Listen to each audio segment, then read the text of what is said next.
Opasi bor ukalar, singlisi bor akalar. Ota-onangiz o'lgandan keyin opa-singilni holidan xabar olishni yig'ishtirib qo'ymang, ularni tashlab qo'ymang. Opa-singil bu sizga ota-onangizdan qolgan omonatlar, meroslardir. Ayniqsa opalarning haqqi ukada xuddi onaning bolada qanday haqqi bo'lsa, opaning ukada xuddi shunday haqqi bor deydi ulamolarimiz. Singillar sizlarga xuddi qiz farzandlaringizdek omonat hisoblanadi. Hurmatli erkaklar, juda ko'p ayollardan o'sha adminlarimizga yuborilayotgan maktublarda ukam, ota-onam o'lgandan keyin bizni umuman holimizdan xabar olmay qo'ydi. Uyiga borsak kirgizmayapti. Kirgizsa ham juda sovuq munosabatda bo'lyapti deydi. Yoki singillar, akamiz uylangandan keyin bizni esidan chiqardi. Ota-onamiz o'lgandan keyin bizni mutlaqo tashlab qo'ydi deydi. Faqatgina to'y va ma'rakadan boshqa paytda deyarli eslanmaymiz. To'y va ma'rakaga borganimizda ham asosan akamda ayolini, ya'ni yangasini, kenayini qarindoshlari uyda asosiy rolda bo'ladi. Biz juda ham e'tibordan chetda qolyapmiz deydi.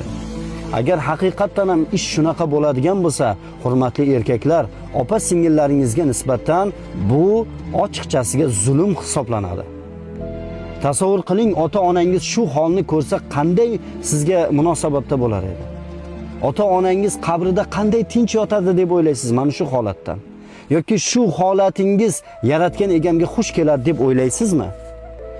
Xotiningizni haqqini ado qiling, xotiningizni oldidagi burchlaringizni bajaring, lekin xotiningizni siz bilan opa-singilingizni o'rtasini buzishga zinhor yo'l qo'ymang.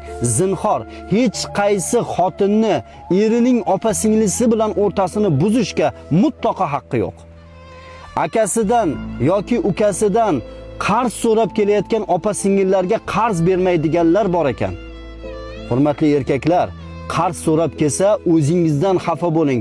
Qarz so'rab kelgungacha opangizni, singlingizni holidan xabar olmaganingiz uchun o'zingizdan xafa bo'ling va o'zingizni isloh qiling.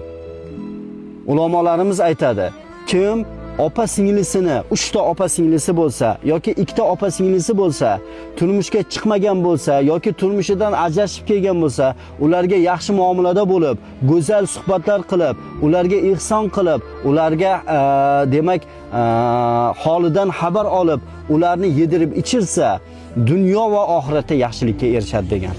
Shunday ekan, opa-singillaringizni holidan xabar oling. Ayniqsa mana bunday ulug' kunlarda ularga ko'proq ihson qilib, ular bilan siyrai rahimni tikkalab mustahkamlang.